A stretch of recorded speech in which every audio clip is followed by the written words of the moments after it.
Dedicated to the great outdoors, it's Southern Woods and Waters with Hugh McNaughton. Southern Woods and Waters is brought to you by Gander Mountain, Greenform Construction, the Burns Insurance Group, Cunningham Buick GMC, Nashville Marine, America's Motorsports, and now here's Hugh. All right, welcome everyone to this Thursday night's edition of Southern Woods and Waters, and we have a great show for you. Not one of my good friends has decided that after many days of coaxing to get him on the show, he finally agreed to do this, and I'm tickled to death that he is. Let's widen down and introduce. I have with me my good friend John Schaeffer. John, thanks for being on the show. I appreciate it. And there goes my mic. But I tell you what, John does a great job. When I first met you, though, John, you were trolling for crappie. That was your big to-do, and now you've kind of seen the light, and you're doing all others. I still troll, though. You still troll. I still troll. And you know, that has gotten to where not many people do that anymore. Yeah. But it's a great way to fish. I think you're right. I think the word is getting back out there. That's it. I'm on a couple fishing forums, so yeah, they're talking about it again. So, but you catch fish that way, Hugh, in the summertime.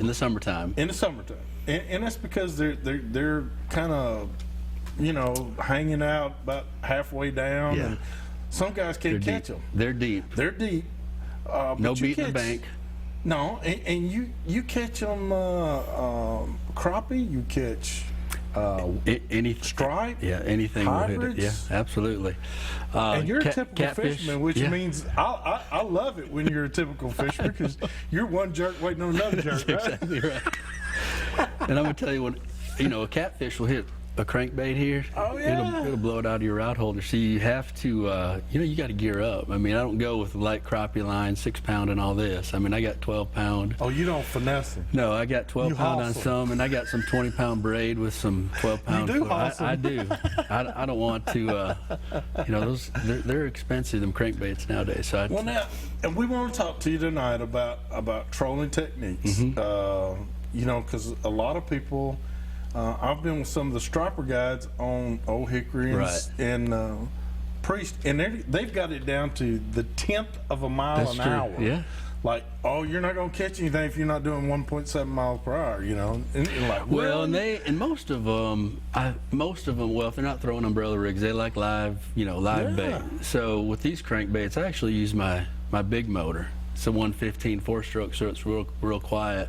But I'll go from 1.8 to 2.2 miles per hour, but I'll kind of pop it neutral to give it that little pause when I get too fast, and then I'll get. You put the KVD on him, don't you? Yeah, I do. And the motor's doing all the work. You saw that same clip that I did. But the motor's doing all the work. So, and I just wait, and you can, most of the time, I got 2 rods out the side and 1 or 2 out the back. That's right. And I can hear them in the back. They'll just jump. They'll just jump in that rod holder. So you got to watch the 2 on the side, though. You've already told me about this. Because if a hybrid hits it, it's subject to come out of the rod holder. I have 4. I just added a 4th one, Driftmaster rod holders, and they're screwed in. You don't have the fancy little clip? I had a hybrid hit this guy right here, and it woke me up. I mean, it was thumping. And you know, I was trolling for crappie mostly, but I knew it was a hybrid. So the good thing about it is you know, it stays. They'll run 15 feet. A lot of the fish I've been catching 15 to 18, but I've been in 20 foot of water. But that stays down. I'm up 30 yards, 40. You know, it stays in the strike zone that whole time. And I go into a creek. I'll look at my Lowrance, you know, and if it lights up, I'm throwing my rods out. If I don't see much, you know, I'll go to the next creek or off the river channel, but I'm not going to waste much time if I don't see much on my sonar. No. So. And you just recently went. Now, it took some coaxing to get you there, but you went to the HDs and got them, and now you're able to see what's going on. Oh, yeah. There. I've had it several years now. Yeah. And I'll look at it, I take screenshots, and, you know, I got the plug-in at home. So after I fish, get everything, I'll plug it in, and I'll look at, you know, and I can look at it closer. and say, "Oh, I didn't see that, and I didn't see that." But I missed it. a lot of waypoints I'll go back and take a look at, and things like that. But it's made a world of difference. But that's also how I learn what's there. If I go back to a bass tournament, I'll be like, "Hey, I'm looking at that Lowrance trolling. I'll mark that brush pile, that ledge." So not only am I catching fish, it's for future, a bass You're tournament. also learning. Yeah, learning all the time, and you can learn the lake quickly by doing that. So, Oh, yeah. It's but it's been fun. I mean, I do. Water temperature gets high 70s, 80s. I'm trolling. And we want to get in further with that too, John, and just knowing what test lines you use, what kind of speeds, where do you concentrate a lot? Let's, if you're going to a new lake, John, what would you consider looking at? I like off-channel river bends where you might have a secondary creek, is what I like. I mean, because it's the interstate. It's their interstate. So, and bait fish will usually go there. And also sight, too. I'll look out. If I can see in a creek or somewhere, there's flickering, there's shad in there. And just, so it's a visual thing too. But it's both ways. But even on Priest and Old Hickory, that's what I still do. I'll go off the channel and I'll troll straight on the channel ledge. I don't do a lot of, turning. In and out. Because you don't really know, I think, when you're doing all that, you really don't know where your lines are. Your boat's going this way and your lines are probably going the opposite way. Right. So I try to concentrate, go straight down a ledge, and because then on my Lowrance, I know what I'm seeing. A lot of times I can see him, Hugh. I'll be like, give me about 10 seconds and boom. Last time I was out, I was catching. They were just stacked in there. Call your own shot. And I had a problem. I needed somebody else with to help me realize getting two at a time. I tried to call you, but I don't know where you're at. I don't know where I was. Well, now, do you like bluffs? I mean, is bluffs something you? Last time I was out on Priest, matter of fact, I scanned some bluffs. Now, this time there wasn't anything there for me to stop, but I have found, and I've stopped, and I'll troll them bluffs.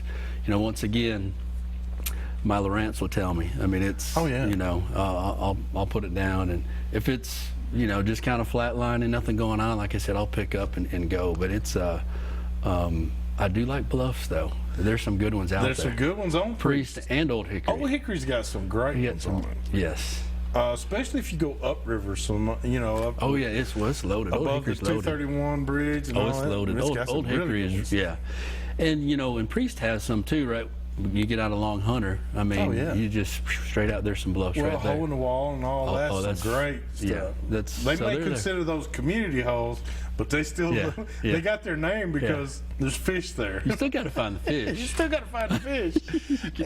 and knowing, but what do you do if all of your fish is mainly at 30 and 40? Because there's some days. Those fish are going to stay at 30 and 40 feet. That's true. Well, there's some deeper crankbaits that I will try, and sometimes I will. You try to bring them up. I do. I'll let the line out a little bit longer, put on a deeper crankbait, and just see what happens, depending. And sometimes, I'll stop and I'll just do the traditional crappie fishing. I'll just drop down there. But if they're 30, 40, I go by. And they're kind of fussy. I don't, 40 feet, I won't spend too much time in the summer. Boat traffic, a lot of that stuff. It's tougher to fish, I think, at 40 feet in the summer with boat traffic, especially on Priest, I think.